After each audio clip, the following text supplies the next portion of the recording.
Bonjour tout le monde, aujourd'hui nous allons tester ensemble 3 astuces maquillage qui font le buzz sur les réseaux sociaux et qui ont l'air de bien fonctionner. J'ai pas sélectionné n'importe quoi comme astuce parce qu'on voit vraiment passer de tout sur les réseaux sociaux. J'ai pris 3 astuces qui apparemment sont super efficaces. Donc on va tester ça ensemble et vous savez que ce genre de vidéo ça peut mal tourner entre guillemets. Si vous avez vu mes autres vidéos où je teste des astuces make-up, vous savez que quelquefois ça a très mal fini. Aujourd'hui on va avoir une technique pour les yeux et 2 techniques pour le teint. Donc écoutez, je vais commencer tout de suite, hein, je vais vous rapprocher de moi. J'espère que tout va bien se passer et qu'on va découvrir ensemble de super trucs qui peuvent nous changer la life avec le make-up. Vous sentez le petit rire nerveux de je sais pas où cette vidéo va me mener. Je vais commencer par l'astuce pour les yeux et cette astuce consiste à faire un cut crease hyper facilement, hyper rapidement. Et apparemment si on galère vraiment, si on est nul pour faire un cut crease, ça peut vous changer la vie. Je vais commencer mon maquillage des yeux, je vais le faire hors caméra, puis on se concentrera sur l'étape cut crease. Et maintenant, pour nettoyer ma paupière mobile et pour avoir un cut crease bien défini, je vais tester cette astuce soi-disant merveilleuse qui consiste à prendre un recourbe-cils. J'utilise un recourbe-cils de la marque Refer. Dans une vidéo où j'avais testé les astuces make-up, j'avais déjà fait une astuce avec un recourbe-cils, mais c'était pas la même astuce. Là, ça va être un petit peu différent. Donc cette fois-ci, je vais avoir besoin d'un anti-cerne. Donc je vais prendre moi celui de chez Lancôme. L'idée, ça va être de venir tremper l'arrondi du recourbe-cils ici, dans l'anti-cerne. Ah, je fais déjà n'importe quoi. Je sens la catastrophe arriver. Et l'idée, c'est de venir déposer le recourbe-cils dans le creux, en fait, en suivant l'arrondi du creux avec l'arrondi du recourbe-cils pour définir le creux. Mais il faut bien le poser et en partant surtout du coin interne. Allez, je me lance. J'ai peur. Qu'est-ce que ça va donner? Oh!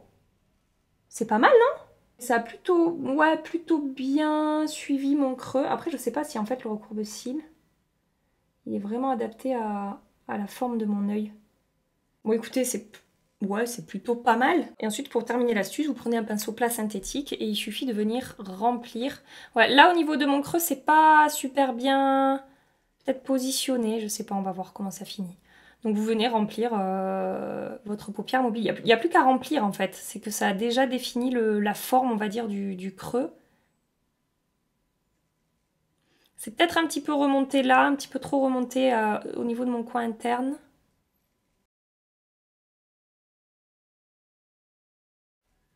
J'ai un doute par rapport à la forme du cut crease ici là. Je trouve que c'est trop... J'ai trop positionné en hauteur. Après, sur le principe, pourquoi pas? Je sais pas ce que vous en pensez. Hors caméra, je vais commencer à maquiller mon deuxième œil et je vais retenter l'astuce avec un autre recourbe-cils que je viens de sortir d'un tiroir. Et j'ai l'impression que celui-là est plus arrondi que celui que j'ai utilisé pour ce côté. Donc peut-être que ça matchera mieux avec mon creux de ce côté. Je vais retenter l'expérience avec un recourbe-cils, cette fois-ci de la marque Surat. Et je vais essayer de bien le positionner. En plus, j'ai la paupière qui tremble quand je la ferme comme ça, dans mon creux.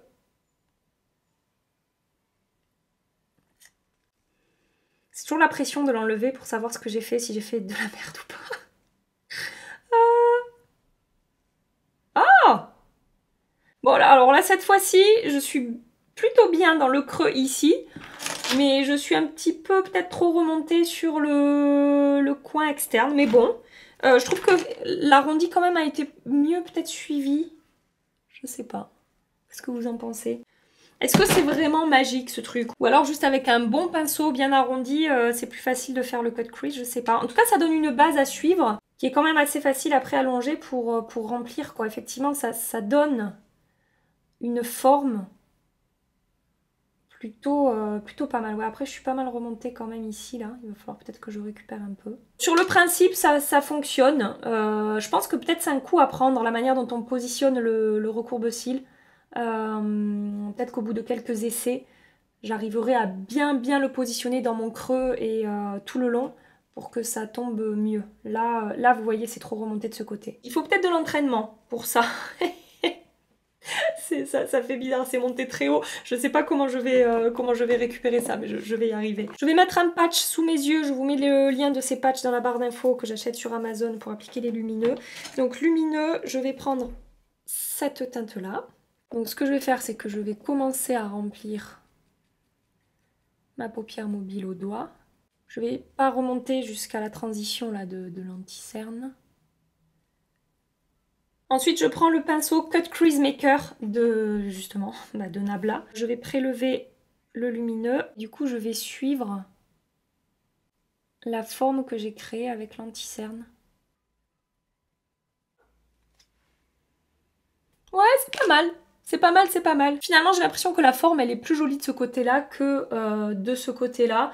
Et honnêtement, cette astuce est vendue comme étant une astuce où on gagne du temps, où c'est hyper facile de faire un cut crease et tout. Sur un premier coup, un one shot là, comme ça, de tester cette technique, je pense que ça peut être un petit peu compliqué dans le sens où vous avez vu, voilà, pour positionner le recourbe-cils, c'est pas forcément évident. Je pense qu'il y a un coup à prendre en fait. Et effectivement, peut-être qu'une fois qu'on a le coup, ça va super vite. Mais je pense pas que ce soit une astuce qui va vous changer la vie en un seul essai. Je pense que c'est quelque chose qu'il faut, il faut peut-être s'entraîner un petit peu. Donc je continue mon maquillage des yeux, je commence à maquiller mon teint et je reviens avec vous pour la suite. J'ai une astuce pour l'anti-cerne que j'ai vraiment envie de tester, moi qui ai des cernes très marquées. C'est une astuce qui fait le buzz en ce moment et qui apparemment est assez incroyable pour camoufler les cernes et illuminer le contour de l'œil et tout, donc je reviens tout de suite pour tester ça. L'astuce que je vais tester maintenant consiste à appliquer un correcteur rose et une poudre avec des sous-tons roses par-dessus l'anti-cerne. J'ai vu cette astuce sur le compte Instagram et TikTok de Rose and Ben, mais en fouillant un petit peu sur les réseaux sociaux, bon, pareil, je l'ai vu passer moult fois sur plein de comptes différents. Et donc, comme je vous dis, apparemment, c'est magique pour illuminer, camoufler et faire disparaître les cernes. Donc, ce qu'elle explique, c'est qu'il faut d'abord appliquer son anti-cerne et elle dit d'en mettre un petit peu moins que d'habitude. Je pense que c'est pour éviter les effets de matière et que ce soit trop épais sur le contour de l'œil. Donc, je vais m'exécuter. Je travaille mon concealer à l'éponge. Donc ensuite, elle prend un correcteur avec une teinte rose. J'ai essayé de trouver celui qu'elle utilise, mais j'ai pas trouvé. Je crois que c'est pas commercialisé en France. Par contre, j'ai trouvé dans la gamme effaceur yeux de chez Maybelline que j'adore, une teinte rose. C'est la teinte 05. Je l'ai achetée sur Amazon, il me semble, et on est vraiment sur, je vais vous montrer, sur un correcteur avec une teinte rose. Voilà, c'est la teinte numéro 5 de l'effaceur yeux de Maybelline. Elle applique le correcteur au pinceau, donc j'ai pris un pinceau propre, hein, c'est un pinceau de la marque Real Technique, il n'y a plus la référence dessus tellement ce truc est vieux, mais j'aime bien pour l'anti-cerne. Et donc elle va tapoter ce correcteur rose sur son cerne en fait. Encore une fois, il ne faut pas en appliquer 3 tonnes, hein. L'idée c'est de ne pas avoir beaucoup d'effet de matière. Et ça va être de neutraliser. Peut-être j'en ai trop appliqué. Hein. Après, moi, je préfère toujours travailler mes anti-cernes à l'éponge. Je suis jamais fan au pinceau. Je vais juste un petit peu fondre ici sur les contours à l'éponge pour que la transition ne soit pas trop marquée entre mon fond de teint et mes cernes.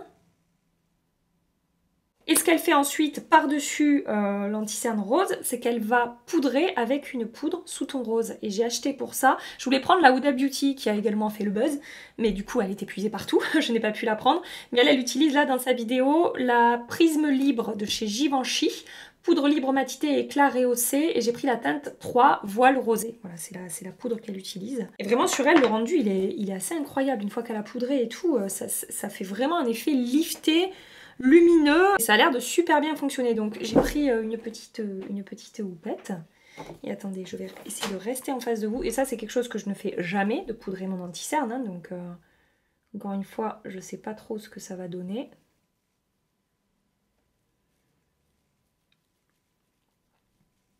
Mais vu que j'ai la peau avec des sous-tons jaunes, franchement, j'ai un gros doute sur cette astuce.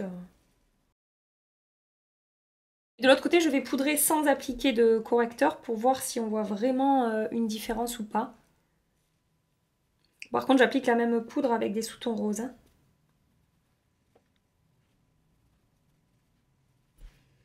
Ce qu'il faut dire, c'est que cette poudre Givenchy, franchement, elle est super fine. Elle fait aucun effet de matière sur la peau. Et moi qui déteste poudrer mon contour de l'œil, franchement, j'ai un effet hyper fondu. C'est assez flouté, il n'y a pas d'effet de matière. Donc ça, c'est la poudre, elle est vraiment canon sur le contour de l'œil, ok. Qu'est-ce que j'en pense? Ouais, effectivement, c'est... Ouais, si, c'est plus lumineux. Oui, c'est plus lumineux, il y a même un effet un petit peu plus lifté de ce côté.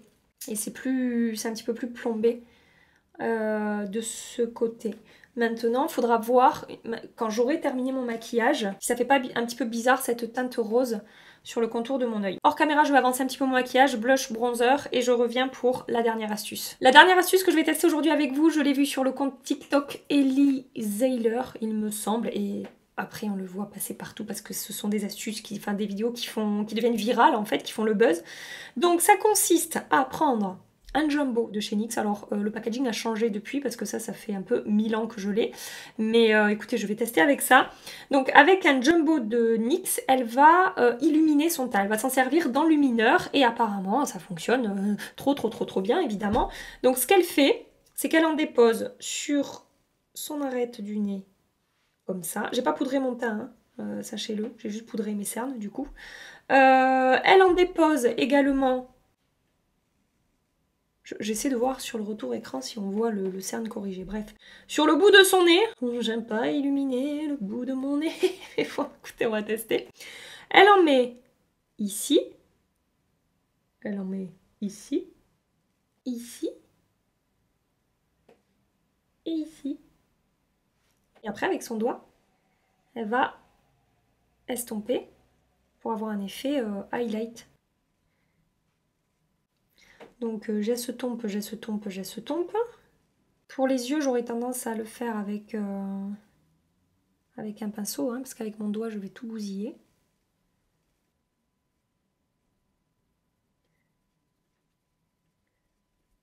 Je recommence un petit peu là sur cette zone. Voir si je peux illuminer un peu plus. Écoutez, pour le coup, je trouve que ça fonctionne plutôt bien. J'aime bien le rendu que ça a apporté à mon coin interne, c'est-à-dire qu'effectivement ça illumine, mais sans effet highlighter en fait. Ça peut être très bien pour des no make-up si on veut apporter un petit peu de lumière au coin interne sans que ça fasse maquillage en fait. Sur l'arcade sourcilière, ça a très bien fonctionné aussi. Sur l'arête du nez là, je trouve que c'est pas mal. Après, si je mettais un petit peu de bronzer là, je pense que ça ressortirait, enfin de contouring là, ça ressortirait encore plus. Le seul hic, moi, c'est le bout du nez. J'ai jamais été fan d'illuminer mon bout du nez. Et là, ça a peut-être un tout petit peu décroché la matière en plus sur le bout de mon nez. Mais globalement, je trouve que ça a plutôt bien fonctionné. Je vais peut-être même en remettre encore un petit peu, peut-être que j'ai trop estompé. Parce qu'elle vraiment, elle tapote comme ça 3 coups et elle laisse quasiment le trait sur sa peau quoi. J'ai vu un make-up artiste qui disait que lui, il faisait ça tout simplement avec un anti-cerne très clair et que c'était exactement le même principe. C'est juste que là, c'est un produit pour les yeux qu'on utilise sur le teint. Mais oui, oui. Franchement, ça a fonctionné. Après, j'en ai pas appliqué 3 tonnes. Je veux pas me retrouver avec le nez blanc. Donc je sais pas si vous verrez, vous, la différence à la caméra. Mais je pense que c'est quelque chose qui peut, en effet... qui peut fonctionner. Je pense que c'est quelque chose qui peut fonctionner. Écoutez, étape suivante. Je termine vraiment mon teint, je poudre, je finis mon maquillage des yeux et tout. Et on revient avec vous pour faire le point et pour voir un petit peu... encore une fois, quand j'aurai tout fini, si vraiment ça change la donne par rapport à mon cerne. Maquillage terminé, ce que j'observe par rapport à l'astuce de l'anti-cerne. Effectivement, je trouve que c'est bien plus corrigé au niveau de l'ombre de ce côté que de ce côté. Maintenant, j'ai une peau à sous-ton jaune doré. Donc je vous avoue qu'en comparant avec ce côté-là, peut-être que ça me fait un petit peu bizarre. Peut-être que si j'avais que ce côté... ça me perturbe. Oui, effectivement, ça me perturberait un petit peu moins. Franchement, je trouve que c'est efficace pour vraiment neutraliser l'ombre. Pour ça, ça a bien marché. Après, est-ce que c'est pas plus adapté pour moi à des correcteurs orangés? Est-ce que c'est pas une histoire vraiment de sous-ton de peau? Pour les peaux sous-ton neutre et rose, ça peut être peut-être miraculeux. Pour les peaux à sous-ton doré, je sais pas. Faudra que je teste vraiment des deux côtés en faisant un make-up complet, voir si ça me dérange ou pas. Ou alors appliquer quand même du correcteur rose comme j'ai fait, mais peut-être en mettant un peu moins, parce que le correcteur plus la poudre, peut-être que ça fait un peu trop. Mais franchement, quand je me regarde comme ça, est-ce que vous pouvez voir, en fait, ça me choque pas, vraiment. Et je vois vraiment l'ombre beaucoup plus marquée de ce côté que de ce côté. Alors je dis pas qu'il n'y a pas du tout d'ombre là, parce qu'en ce moment j'ai des cernes ultra marquées. Et cette poudre Givenchy, elle m'a fait un contour de l'œil tout doux, tout flouté, tout joli. Je suis assez surprise de voir comment la poudre se comporte. Pour le produit NYX, je vous ai dit j'ai beaucoup aimé sur les yeux. Là je trouve que ça a bien fonctionné aussi sur l'arrêt du nez. Sur le bout du nez j'aime pas. Ça a illuminé sans apporter du tout un effet nacré ou satiné ou irisé. Donc ça peut être, comme je vous dis, intéressant pour des touches de lumière comme ça, très naturelles, à tester sur un no make-up ou des trucs comme ça. Je retesterai aussi. Et je crois que l'astuce qui m'a le moins convaincue aujourd'hui, c'est l'astuce du cut crease qui a fonctionné. Hein. J'ai un cut crease, hein, c'est sûr, mais j'ai pas trouvé que ça m'avait fait gagner énormément de temps et j'ai pas trouvé l'utilisation du recourbe-cils en déposant l'anti-cerne comme ça hyper facile au premier abord, quoi. Voilà, comme je vous dis, peut-être ça demande un petit peu d'entraînement. Franchement, ça, je vais retester. Je vais retester parce que je suis très curieuse de voir ce que ça peut donner. En maîtrisant un petit peu plus la technique, etc. En m'entraînant à travailler cette astuce. Je vais vous montrer le rendu d'un petit peu plus loin au niveau de l'anti-cerne. Dites-moi dans les commentaires si vous voyez la différence. Moi, je vois vraiment la différence en fait. Venez me dire vous ce que vous en pensez. Je suis curieuse de comment ça ressort à la caméra, de ce que vous voyez. Et voilà, je vais vous laisser ici pour aujourd'hui. J'espère que ça vous a plu. Si vous avez passé un agréable moment ici, pensez à liker avant de partir, à vous abonner si vous voulez continuer les aventures avec nous. Et en attendant ma prochaine vidéo, je vous fais des milliards et des milliards de bisous. Voilà, prenez soin de vous et à très bientôt. Bye bye.